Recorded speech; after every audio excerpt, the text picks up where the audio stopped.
L'hospital era un hospital, en el moment en què es va començar a funcionar, amb un caire molt familiar, és a dir, que hi havia la petita congregació de monges que van venir principalment de la zona de Santander, penso que van ser unes 20 religioses les que van anar arribant, i després es van anar contractant gent per diferents oficis, molts dels quals avui en dia ja són completament obsolets. Però hi havia gent que igual feia de camiller perquè transportava camilles i després al cap d'una estona feia de xòfer perquè havia de portar el director de l'hospital a un altre lloc, és a dir, tot era un ambient en el que la gent sabia que havia de tirar endavant aquest projecte i feien el que fora. Feien funcionar l'hospital tan gran amb un mínim de gent. Pensem que hi havia un calefactor de torn, un electricista, un mecànic, i a la nit, hi havia un senyor que, si quedava algun ascensor encallat o el que sigui, el senyor Martínez sabia com fer-ho per desencallar-lo, si quedava alguna dintre. Però si no se'n sortia, havia de venir a buscar. Hi havia un senyor que es deia Martínez, que vivia aquí a la casa, nit i dia, un grup de monges també, i entre ells s'ho portaven quasi tot. Després hi havia uns cuiners propis de la casa, una cuina que es feia aquí, que si un malalt estava molt malament i li venia bé una cosa, anaves a la cuina i t'ho feien. No sé, se tenia molt bé el malalt. Portaven les vedelles, els cuiners el tiraven a talls i feien, aquí tiraven els bistecs, després per la carn picada, per els macarrons, per el que sigui, anàvem distribuint-ho tot. Hi havia les neveres, clar, no vaig a comprar aquestes neveres d'ara amb les d'antes, perquè ara les neveres que hi ha no hi ha res de carn més tallada, però antes hi havia penjada. Al finals de 64 era un hospital amb molt poca gent. Hi havia molts pocs metges, teníem el cosí molt petit de gent, teníem de treballar molt perquè tot es havia de fer màquina. Les màquines eren senzilles i després ja va venir que ens vam comprar una d'elèctrica perquè havíem de cosir molt. I cosíem tota la roba de quiròfanos, de tot es havia de passar pel cosidor. Había 3 máquinas más pequeñas, una grande en el medio que la decían la polola porque era enorme. Y había para secar la ropa, había secaderos, unos secaderos de madera. Tendían la ropa allá, sacaban unas maderas y bueno, se secaba la ropa allá. Y luego con el rulo este antiguo, el abuelo que le decíamos, pues mira, se iba haciendo. Porque bajaban la ropa los auxiliares por la mañana, bajaban los carros con la ropa y las que entraban de tarde a las 3 ya se subían su ropa limpia para la planta. Hi havia 3 transformadors, un per l'electromedicina i 2 per l'hospital, un de reserva i un de marxa. Doncs aquests transformadors rebien la corrent en vez de 25.000 volts per part de FECSA, rebien la corrent i hi havia a vegades 19.000 volts.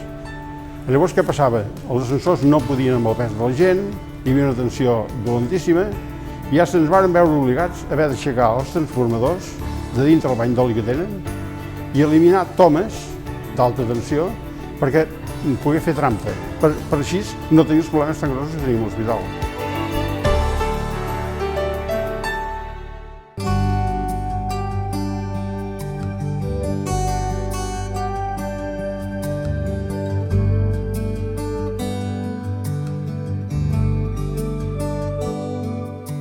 Després no se'n deia hospital, sinó que se'n deia residència Aules de Castro.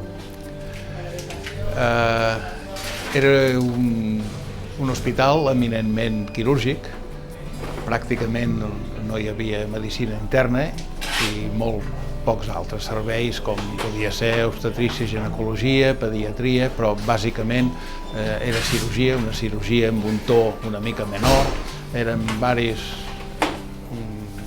jefes de cupo, que se'n deia, de l'ambulatori, i veníem aquí un dia determinat de la setmana a operar el dia que ens tocava, normalment un dia a la tarda, i estàvem de guàrdia amb un ajudant i estàvem a casa i cada vegada que hi havia una urgència, doncs el que estava aquí de resident, que de fet feia de resident d'absolutament totes les especialitats, ens cridava i veníem i fèiem doncs, el que teníem que fer. De la manera que veia treballar doncs, en aquell moment el doctor Baró, que era el cap de servei, i el meu pare, el doctor Ros, esclar, treballaven amb uns mitjans que no té res a veure amb el que tenim ara a quiròfano. Esclar, abans era treballar en unes condicions molt precàries, prenguent el pols al malalt, no tenies monitors pràcticament només de freqüència cardíaca, i jo recordo el meu pare enganxat al pols del malalt, saps? Per detectar com eren les pulsacions, si era un pols ple, si la pressió s'intuïa que baixava o no, l'oxigenació del malalt només era pel color que tenia el malalt. I l'únic que anava vestit a nivell així amb guants i bata quirúrgica i de vegades gorro i de vegades no, o mascareta, era el cirurgià, que era el que es preveia que estava més en contacte amb el malalt. I ells tot estan molt a prop, que estaven a la capçalera sempre del malalt, no s'hi donaven tanta importància a la vestimenta que portaven els altres treballadors del quiròfan, la altra gent que hi participava. I realment potser l'esterilitat sí que s'ha fet molt més important, però tampoc és les infeccions que hi havia abans comparat amb les que hi ha ara. Antigament només hi havia un o dos residents. Aquests metges residents dormien a la casa. Un sempre havia d'estar fixo, l'altre podia alliberar un dia, però tenien l'obligació de rebre tots els ingressos que hi havia que s'entenien com a urgències, perquè no hi havia una discriminació d'ara si són urgències o no són urgències. La persona que amb papers o sense papers es trobava malament es presentaven aquí. I els saladors, que érem a baix a la porteria, assumíem el càrrec de dir bueno, aquest té mal de ventre, el portarem a cirurgia, aquest no és trencat, el portarem a traumatologia.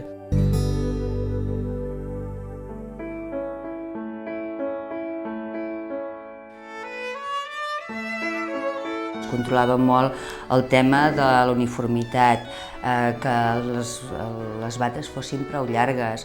Hi havia separat l'ala de dones de l'ala d'homes. Jo, per exemple, recordo la planta de maternitat, la supervisora que hi havia en aquell moment tenia prohibit que les portes estiguessin tancades, en la qual quan un marit venia a veure la seva dona, les manifestacions carinyoses eren molt difícils perquè ella s'enfadava, les portes tenien que estar obertes.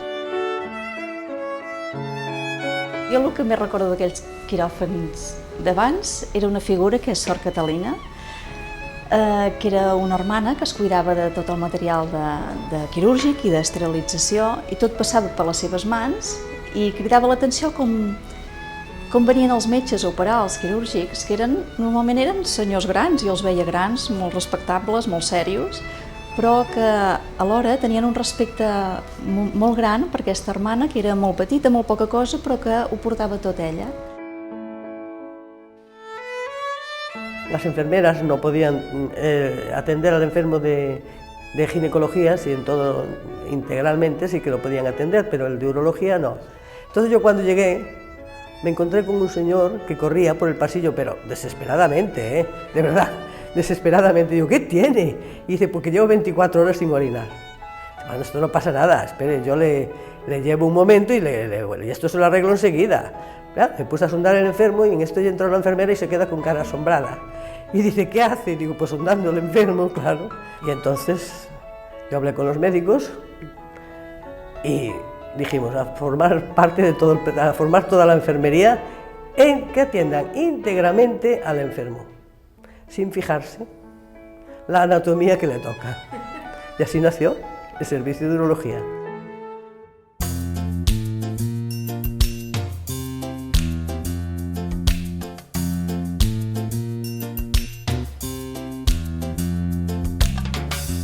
Llavors van constituir l'escola. L'escola es va formar a la planta octava i les primeres alumnes que hi van haver doncs, van adquirir, seguidament van seguint tothom, una formació molt professional. Tant és així que eren sol·licitades d'altres centres d'Espanya les infermeres que havien sortit d'aquí per la seva capacitat que tenien per poder treballar. Vivíem a la planta novena, del que és ara la planta novena, i no sé quantes infermeres eren, no sé si eren 13 o 14, recordo a la Marissa Benaissa, a la Pitu, la Marta Sitges, evidentment, la Carme Duran, la Mei, l'Anna Dilmé, en pau descansi, que se'ns va deixar ara aquesta primavera passada. Hi havia la Rosa Massa, hi havia la Rosa Coromines, la Roser Mallol, que totes aquestes són del meu curs, i segurament que me'n deixo, però això era molt guai. L'escola d'enfermeria, la meva promoció, la del que vam acabar el 73-76, vam inaugurar aquest edifici que estem ara. Aquest edifici era l'escola d'enfermeria. Aquí on estem eren aules, no recordo exactament quina aula, i els dormitoris estaven al pis de dalt. Llavors érem 15 internes, quan jo vaig començar el meu curs érem 15 internes i 15 externes. Internes vol dir que dormíem i vivíem aquí a l'hospital. L'escola ens ho passàvem molt i molt bé. Treballàvem molt perquè realment la formació com a ajudants tècnics sanitaris, poder el que era acadèmicament, no hi havia molts crèdits docents, però sí que hi havia molta formació pràctica.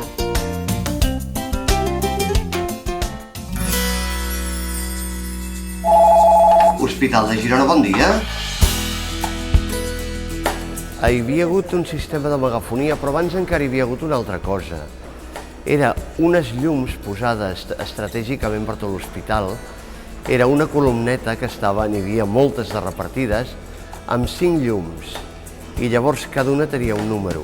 I diferents combinacions eren el zelador, el mossèn, el cirurgià, l'endoscopista, el traumatòleg, el ginecòleg, el pediatre. I després després van posar la megafonia. Des d'aquí a la centraleta mateix es feia la megafonia. No pengis que t'hi passo.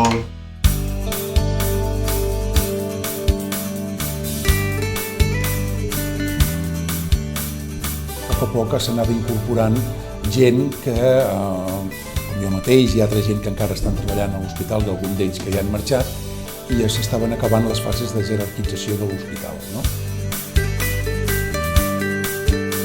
3 o 4 anys més tard encara hi va haver una revolució més important, que va ser el començament de venir aquí els residents, que en principi trauma, vam tenir sort, teníem adjudicats 2 residents per any, i això va canviar totalment al començar la docència i un sistema de treballar molt més, diguem-ho així, científic, si aquesta es pot dir d'aquest modo. Fèiem sempre el que sabíem i més, però amb l'entrada dels residents es va esperonar de tal modo que tothom tenia que actuar amb molta més precisió i va ser un benefici enorme per tots nosaltres, evidentment pels pacients i en conjunt per tot l'hospital.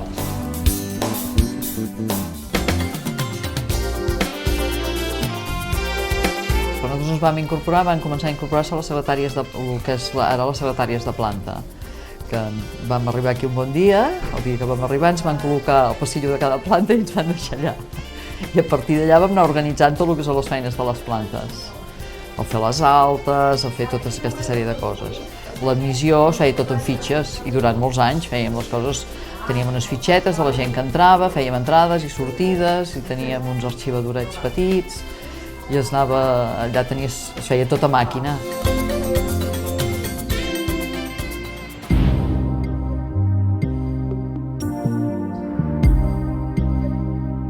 L'hospital va anar millorant amb nosaltres dintre. No que nosaltres vam ser una mica motors, però és que com que tots els que anaven arribant anaven aportant lo seu, cada vegada hi va haver més gent que venia de formació hospitalària, el Trueta va anar millorant d'una manera desaforada, diria jo, no? I al cap d'uns anys ja podíem estar parlant d'un hospital totalment... Era el que ens havia pogut estranyar en aquell temps, ja no estranyava, no? I el Trueta, a més, vull dir, al cap d'uns anys es va convertir en el teu hospital. Molts de nosaltres, molts, van venir aquí a fer punts per tornar a Barcelona, perquè ens havíem format en allà. Jo segur que vaig venir per això. I encara faig punts, es pot dir, no? Encara estic fent punts.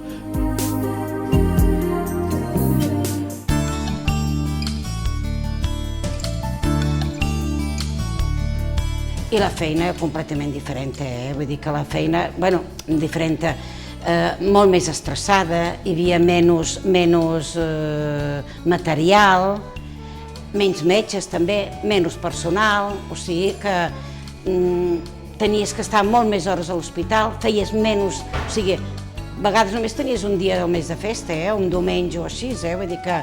Però en canvi treballaves a gust, perquè hi havia molt de companyerisme, tothom estava molt...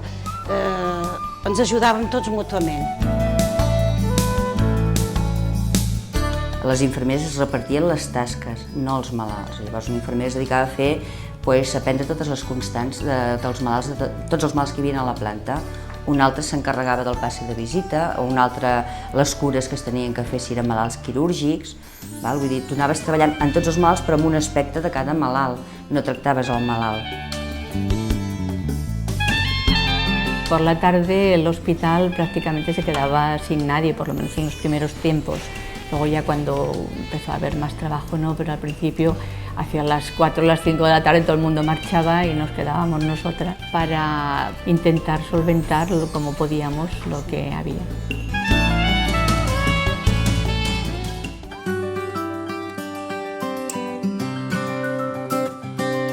L'altre canvi espectacular va ser tot el que és el material fungible, tota la tecnologia que ha vingut amb els hospitals. Això realment ha estat, jo recordo de les xeringues de vidre, vull dir que havies d'aprendre a agafar la xeringa de vidre, que era complicadíssim, que l'havies de rentar, l'havies d'esterilitzar, i això entre els anys, jo diria que això entre els 77, 80, 81, va desaparèixer tot aquest material que havies de reciclar, que havies d'anar utilitzant, i va venir el material d'un sol ús.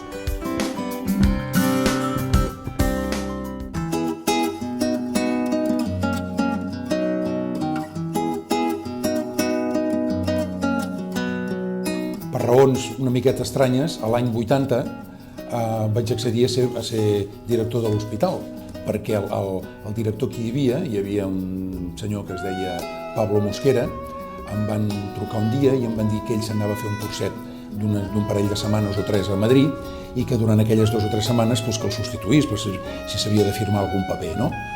I això va durar 4 anys. El senyor Mosquera no va tornar mai més a l'hospital, jo no l'he vist mai més, i jo em vaig quedar 4 anys fins a l'any, això era de l'any 80 al 84, no? I bueno, durant aquests 4 anys van haver-hi uns canvis bastant importants, no? Que va ser l'ampliació de l'hospital, que va passar de 250 llits a 600 llits, amb una capacitat de 600 llits, doncs no es van obrir mai els 600 llits. Després es va jerarquitzar el servei d'urgències, van haver-hi els traspassos de la Generalitat, quan la Generalitat de Catalunya va agafar els traspassos de sanitat, o sigui que va ser l'embrió de la Conselleria de Sanitat i tot això. La transferència a la Generalitat de Catalunya de les competències va reactivar el canvi de nom i jo penso que ha arribat un cert moment doncs es va prendre una decisió molt encertada de treure el nom d'Álvarez de Castro, que al fi i al cap era un general, un militar, i es va substituir per el nom d'un metge que sempre està molt més, és més adient a una institució com aquesta, un hospital. Com que vam viure el problema i direm problema, de l'ampliació de l'hospital, doncs aquest hospital d'alguna manera a partir de llavors ja va ser nostre, perquè el vam sofrir, aquest hospital nou, perquè aquelles condicions eren bastant insuportables, i en canvi les vam sofrir estoicament, i a partir d'aquí, si encara t'agrada i encara t'hi quedes, doncs aquest és el teu hospital. Aquests dies hem reviscut amb la celebració del 50 aniversari, hem reviscut una mica el que varen ser algunes de les lluites que es varen portar en aquest hospital i en concret una vaga important secundada per tots els estaments dels treballadors de l'hospital a l'any 86. És veritat que a tota organització hi ha els seus conflictes i els desequilibris, diguem-ne, amb com es dona el creixement, atès que en aquell moment hi havia unes expectatives obertes molt importants de cara a que aquest hospital fos l'hospital de referència de les comarques gironines. I els recursos, molt clarament en aquella època i durant uns anys, van arribar en comptagotes.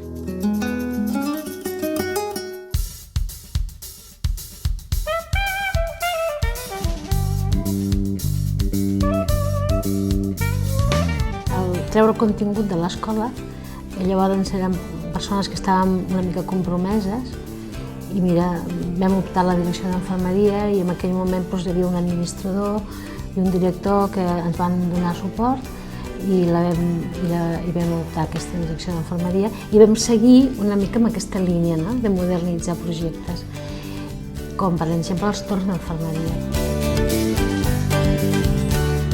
Y ha cambiado mucho la faena en cuestión del trabajo. Antes era más familiar todo. Los celadores estaban más unidos. Ahora, desde que la dirección no ha cogido, pues nos estamos ocupando cada uno a su servicio. Está trabajando en grupo con la enfermera, auxiliares. Antes no trabajábamos tanto en grupo. I va ser al setembre del 87 quan es va començar la informatització d'urgències i admissions. Va ser un 21 de setembre del 87 que es va començar la informatització una nit. Previ a aquesta informatització es varen tenir que entrar totes les històries clíniques. Aleshores, a partir d'aquí, a partir del setembre del 87, primer va ser admissions i urgències, després el gener següent ja es va començar amb consulta externa i a partir d'aquí es va anar ampliant el ventall d'aplicatius que s'utilitzaven.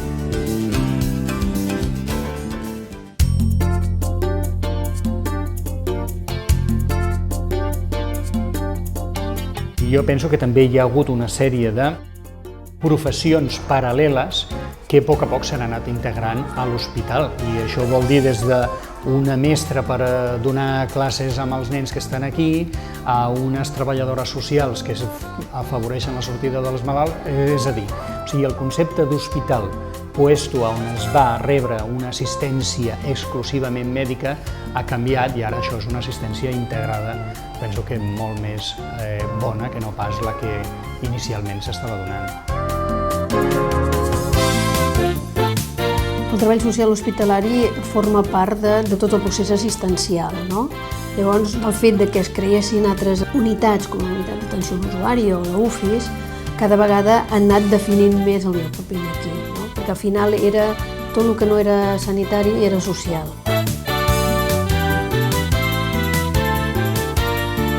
De forma oficial estem des de l'any 2000, m'ha semblat recordar.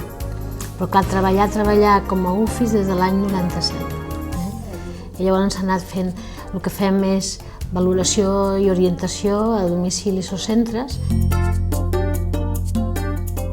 Jo penso que ha evolucionat molt més des de l'any 89 fins ara que no pas en els 20 anys anteriors. Per exemple, des que es va jerarquitzar fins a l'any que jo vaig arribar, que és el 89, era un hospital amb les especialitats bàsiques que a poc s'anava formant.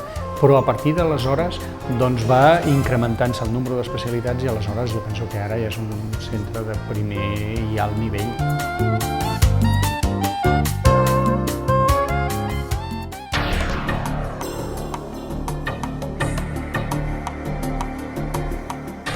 El banc de sang en si, la tècnica va anar evolucionant com tots els bancs de sang, però punterament, tan puntualment, tal quan sortien les innovacions, nosaltres les vam anar incorporant. Nosaltres vam ser dels primers de fer la prova de la sida, vam ser dels primers de fer la prova del virus D, de tot l'estat espanyol. Per tant, vam anar incorporant totes les millores que ens oferia la nostra especialitat. Es va aprofitar la implantació de l'ICO aquí per portar el servei de radioteràpia de l'Hospital de Santa Caterina i concentrar tota l'assistència oncològica en l'institut. Verdaderament nosaltres sí que actuem com un gran centre de referència d'assistència oncològica. De fet, som l'únic referent. Jo crec que això li ha afegit en el Trueta un grau més de qualitat i de solidesa com a hospital referent. Cada vegada fem més proves, som menys agressives, som més sensibles, són proves que estan més implicades en el maneig i el diagnòstic del malalt i són proves cada vegada més complicades tècnicament. I això ha fet que cada vegada tinguem una medicina més basada en la imatge, és a dir, que si el malalt té en algun moment que fer-se una prova de diagnòstic per la imatge. Llavors, potser hem de dir és que cada vegada més el diagnòstic per la imatge és bàsic per a un hospital, i en l'hospital que volem fer nostre, el Trueta Nou, ha de tindre una importància molt gran i hem d'invertir perquè és un servei per tots els altres serveis.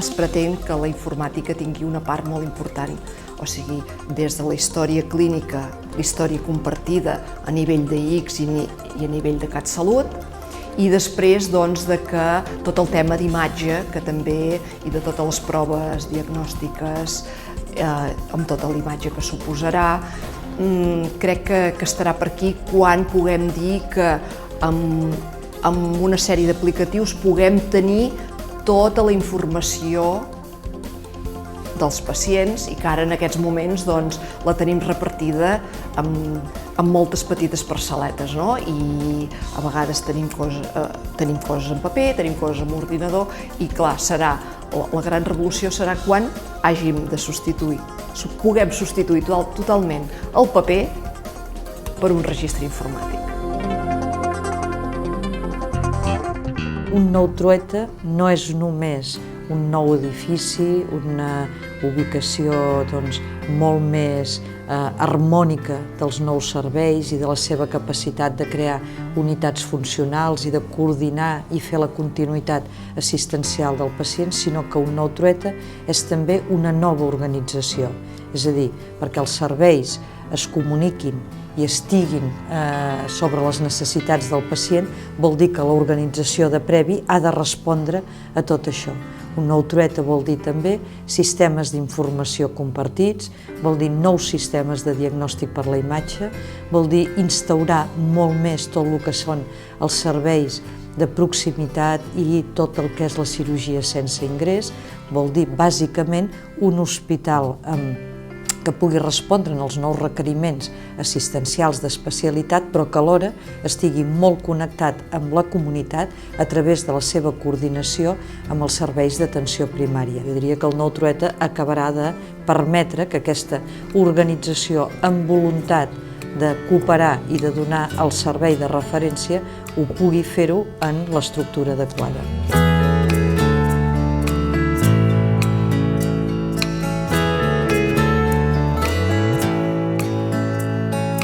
Para mí el Trueta significa mucho. M'ha agradat molt treballar-hi perquè he fet bé a la gent, al meu mode de veure. Jo suposo que el dia que no estigui perquè m'hagi de jubilar, si és que arribo, doncs serà una cosa que la trobaré a faltar, no ja com el meu lloc de treball, sinó com una cosa que jo me l'estimo. A mi, encara que no t'ho creguis, m'ha sapigut molt greu haver-me jubilat. El Trueta per mi són 30 anys de la meva vida, 30 anys que he disfrutat treballant-hi sempre. Per mi ha sigut com si fos una segona casa. L'hospital és casa. Per mi és casa meva. Mucho. Yo le quiero muchísimo al Trueta, mucho. De verdad. Pues a mi és com a casa meva, jo me l'estimo molt a l'hospital. Així mateix. D'alguna manera, ell forma part de mi com jo formo part d'ell, no? O sigui que anem junts, no? Suposo que ell em perdurarà més que jo, però vull dir que em sento com part important d'aquest hospital. Sí, ostres, que és la meva vida, pràcticament. Ha sigut una escola de vida i una escola professional. Per mi és la meitat de casa meva. Sí.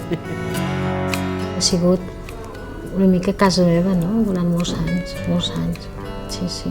Que per mi és molt, l'hospital. I m'ha agradat molt i molt, venir a treballar aquí molt. Ojalà hagués pogut venir antes. Sí, és veritat. L'hospital per mi és tota la meva vida. Ha estat per mi tota una vida.